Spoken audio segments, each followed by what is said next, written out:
Muito bem, estou aqui com o Alexandre, conhecido pastor Sacha, e com o Clodoaldo, pastor Clodoaldo. E eu sou Silas Campos. Nosso assunto nesta hora é o pastor e a sua família, como conciliar o ministério pastoral e a família. Primeiro vamos conversar, me ajudem a levantar quais são os dilemas que nós enfrentamos, nós pastores enfrentamos nessa dualidade entre família e igreja. Bom, eu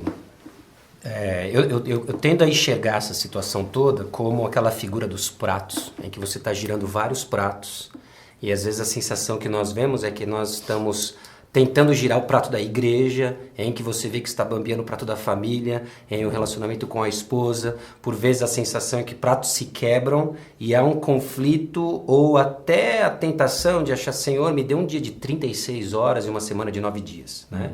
Aí eu vou ter os meus problemas resolvidos e vou conseguir ser pai, marido, pastor e seja lá qual for. Né? Então eu vejo que a crise que eu acredito que veio e é latente no coração de pastores é justamente múltiplas responsabilidades em que todas elas são de uma forma dependentes, porque se o prato da família cai, o do ministério vai cair, e aí o desejo do pastor de aspira o episcopado, cai o prato da igreja, qual ponto? Então eu tendo a definir e enxergar a crise dessa forma, não sei se... É interessante pensar assim que o ministério, né, o pastor ele tem que estar certificado de que a esposa entende e participa do ministério dele, né? Ela não pode ter a expectativa de que é o ministério só dele, já que ela vai ter que dividir tempo. Então, assim, realmente a crise vai do entendimento também que os membros da família vão tendo, né? Que pressionam e criam uma expectativa de que ele vai conseguir trabalhar tudo. Então, acho que ele tem que ter as expectativas corretas. E a esposa também, não é? Eu acho que isso faz parte até do chamado dele. É impossível que ele tenha o chamado e ela não tenha para ser a auxiliadora dele naquilo que Deus quer que ele faça, né? Então, eu acho que parte da crise também vai das expectativas que os membros da família criam, né? Em torno daquilo que Deus está chamando ele para fazer, ou até para ele chegar à conclusão que Deus não chamou ele para fazer, já que ele não tem o apoio ali, né? É impossível que isso seja bem feito se não tiver o apoio ali da esposa e os filhos crescendo, entendendo que aquilo é o que o pai dele faz, né? Eu penso que parte da crise vem da expectativa também que os membros da família têm, né? A respeito disso. Quais são vamos pegar um problema prático que a gente enfrenta. Acho que o Sacha colocou bem aí a questão dos pratos, né? A gente tenta colocar, na hora que entra numa igreja, dividir o tempo, nossa agenda, deixar meio claro para a igreja, ó, tem meu dia de folga, e daí contar que a igreja vai ajudar a gente a preservar esse dia de folga, né? Eu vejo a igreja, muitos entendem isso, respeitam isso, até nem ligam, necessidades que eles deveriam ligar, não ligam, e outros que não entendem, né? Que necessidades, coisas pequenas, daria para deixar para o amanhã, né? Eles ligam no dia da folga, interrompem você e até passam um sentimentozinho de culpa na gente, né? Ô, pastor, você deve estar no shopping agora com a sua família, mas eu estou aqui e tal. E como é que vocês têm lidado com isso? Vamos falar do dia da família, dia de folga, o dia com a esposa. Vocês têm conseguido ter um dia com a esposa, uma noite com a esposa por semana e um tempo com os filhos? Eu vejo que a vida, esse seria o ideal, né? Seria o ideal se a segunda-feira fosse 100% respeitada, se as noites que eu quero ter livre fossem respeitadas, mas Deus tem, parece que, prazer de desrespeitar a minha agenda para fomentar coisas no meu próprio coração também, né? Quando eu entendo que, como pastor, eu também estou numa jornada de ser parecido com Cristo, e Deus usa, no meu caso em especial, muito da minha agenda para acessar questões do meu próprio coração, né? Se de fato eu amo e se de fato eu amo pessoas, né? Então, o que eu tenho notado é que é excelente mantermos uma agenda, e um dos propósitos da agenda é me permitir a flexibilização, né? Quando eu tenho uma agenda e tiro de fato, no meu caso, segunda-feira de folga, já houveram segundas-feiras que eu estive em velórios, né? Já houveram segunda-feiras em que eu tive que partir para um aconselhamento, em que me ligaram e era uma situação, depois de ter acessado e conversado com a pessoa, não dá para esperar terça. Às vezes dá para esperar terça, às vezes dá para esperar quarta e quinta. Às vezes tem que ser segunda, né? E nesse caso, acho que cabe a nós entender que não se trata de uma mera profissão, mas uma vocação que mistura muito de quem eu sou com o que eu faço. O que eu faço define o que eu sou define o que eu faço. É uma dualidade que muitas vezes tentar separar vai causar dano. Então eu tenho percebido que nessa jornada com a família, é importantíssimo entender que a família existe, a igreja existe para o mesmo propósito, de tornar o evangelho conhecido.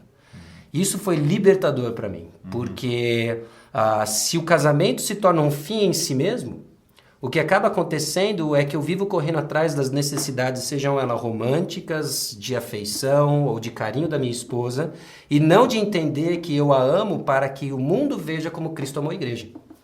Aí a mesma coisa é a igreja. Se a igreja se torna uma ferramenta para o meu sucesso ministerial, eu coloco sobre mim um jugo que eu não vou conseguir carregar. Mas quando eu entendo que eu estou para equipar santos, e esses santos vão edificar a igreja e tornar conhecido o evangelho, isso me liberta.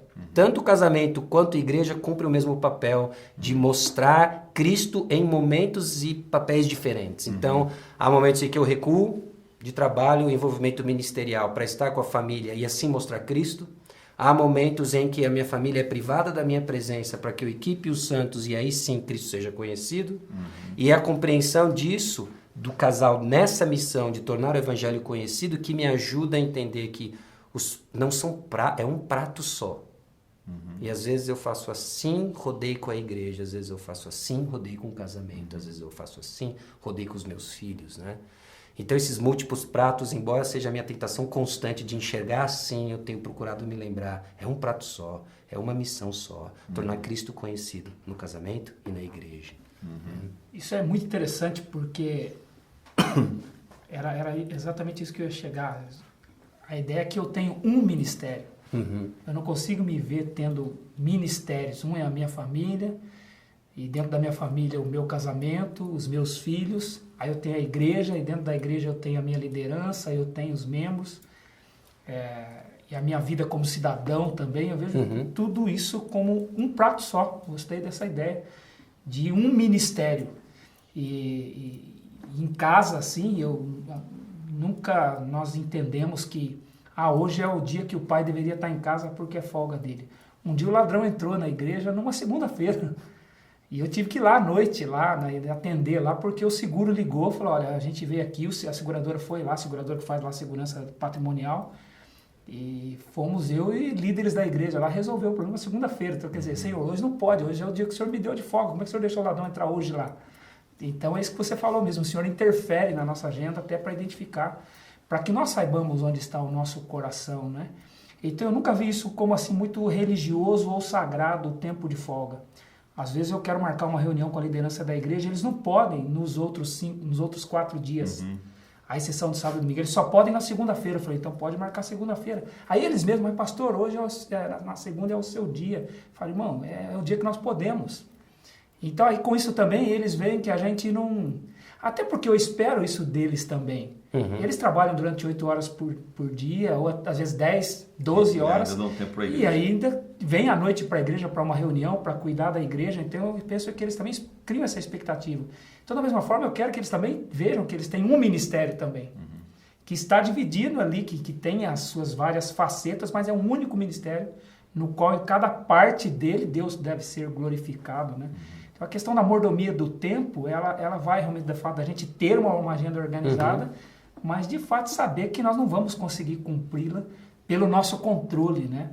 Então eu acho que isso a família vai entendendo e a igreja vai entendendo. Eu já falei para os membros da igreja que se em um determinado dia eu não tiver nada marcado na igreja de força maior e a minha esposa precisar ir no shopping, eles podem me encontrar no shopping andando de bermuda com ela e para resolver uma coisa lá que ela queria. Naquele momento ninguém marcou comigo, mas se alguém precisa de mim de madrugada, eu também estou lá. Já atendi a família da igreja até 3 da manhã.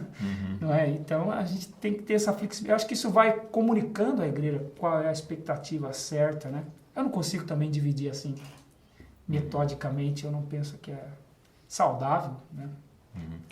Mas ó, uma coisa é verdade, a gente precisa pedir de Deus sabedoria para equilibrar as duas coisas, porque é fácil se apaixonar pela igreja Eu nunca vi mas pastores apaixonados demais pela esposa e pouco pela igreja, mas eu vi o contrário. Normalmente é o contrário que acontece. A igreja começa a crescer, Deus abençoa, e começa aquilo, uma coisa que o homem, né, ele facilmente ele se apaixona pelo projeto ministerial dele, o projeto vocacional dele. E falando para pastores, eu costumo usar o exemplo de Oséias, né? E eu repreendo eles assim, exorto eles, falando, por que Deus pediu que Oséias casasse com Gomer, né? Por que ele fez isso? E a resposta que a gente tira disso aí assim, é porque o povo não ouvia mais o púlpito, a pregação de Oséias, mas eles não podiam deixar de ver o casamento dele. Então, se a vida do pastor, como você já falou, a vida familiar do pastor, o casamento dele não está legal, acabou o ministério dele, né? Mas se está legal, só o casamento legal dele, a vida familiar dele, já é um grande sermão, é uma grande bênção para a igreja. Obviamente você não pode agora, por conta disso, ficar só rodando o prato da família, né? Mas isso aí é uma questão, como nós estamos vendo aqui, precisamos de muita sabedoria. E eu acho que vocês tocaram no ponto certo, que é a questão, assim como a gente conhece uma família de um médico, um cardiologista, que ele está com o celular dele o tempo todo ali, porque tem pessoas que estão em situação que podem precisar, em caso de emergência, precisar dele, e a família dele entende que ele é médico, ele vai, às vezes, no meio de uma festa, ter que deixar a festa, né? Assim, de certa forma, nós somos cardiologistas espirituais, né? E eu tenho na minha igreja um cardiologista, e eu percebo que ele procura compensar. Se naquele dia não deu para sair com a família entende, e ele procura jogar aquela programação mais para frente, coisa assim. Sim, eu acho que até você entrou num ponto interessante, né, das dicas práticas, né, que eu acho que onde eu estou, pelo menos no meu estágio de vida e casamento, com filhos pequenos, relativamente recém-casado, nos 6, 7 anos, como é que você encararia 7 anos, lua de mel ainda? Mas algumas dicas práticas e até em conversas com a minha esposa, né, algo que eu sei que eu preciso crescer como marido, como pastor, como homem, né? Por exemplo, nós estamos gravando essa conversa no contexto de uma conferência. Né? Pastores vão para essa conferência e que vida de sofrimento. Você está num hotel, comendo do bem e do melhor, ouvindo palestras fantásticas, ar-condicionado, múltiplos livros, interagindo com homens com ministérios empolgantes, aprendendo deles. E a esposa com filhos pequenos, ela troca a fralda, ela disciplina, ela troca a fralda, ela disciplina, ela fica azeda do vômito, do criança. E aí eu volto para casa, ela pergunta como foi, e a minha resposta foi bom. Foi bom. E ela passou 4, 5 dias sem uma conversa inteligente com um adulto, e tudo que eu sou capaz de dizer depois de 5 dias ouvindo e bebendo de mensagens foi bom. Então eu tenho aprendido e sido desafiado de torná-la cada vez mais participante disso, porque se ela não fica com as crianças, eu não posso desenvolver muito do meu ministério, né? E isso é uma parceria, e uma parceria não só das responsabilidades, mas das bênçãos, né? De crescer na habilidade de tornar minha esposa participante das bênçãos do ministério, contando para elas sucessos, preservando, óbvio, a identidade de aconselhado, se esse for o caso, mas contando. Hoje eu vi a graça de Deus operar, você cuidou das crianças, eu pude aconselhar alguém que está crescendo no seu casamento. E ela se regozijar com isso, ver que o reino tem se expandido e ela faz parte disso, só que na retaguarda, no estágio de vida que nós estamos, né? Um dia, se Deus quiser, eu vou sentar do lado da minha esposa em conferências, né? Olho para você, eu me espelho, é isso. Um dia, Senhor, um dia. Mas hoje eu saio correndo, vou buscar a criança e volta. Mas é a fase. São pressões que têm surgido e que talvez uma dica legal é torne sua esposa participante, não só das responsabilidades do ministério, mas das bênçãos, que ela enxergue a promoção do evangelho, a proclamação do evangelho. Né? Só uma palavra para não quero te iludir com esse dia, que como avô, sabe qual que é a crise agora? Você queria estar no quarto. Minhas filhas, elas ligam e põem no FaceTime lá, o meu netinho, minha netinha, entendeu? Mostrando que eles estão com saudades do vô e que quando é que o vô vai estar aqui. E agora são 4 filhas, são 4 casamentos, são 4 lares que eles querem minha atenção também, entendeu? E tem uma certa inveja, assim, de eu estar dando atenção para tanta gente na conferência, tal, e nós aqui, entendeu? Então, gente, olha, só quando chegarmos lá no céu, nós vamos finalmente descansar de todas essas responsabilidades e desafios, mais uma vez, que a gente tem que enfrentar pedindo de Deus sabedoria, Amém. pedir que o Espírito Santo nos sustenta, nos ajuda a não deixar o prato parar. Gostei Amém. dessa tirada sua. Valeu, gente. Assim encerramos a nossa conversa aqui nessa tarde.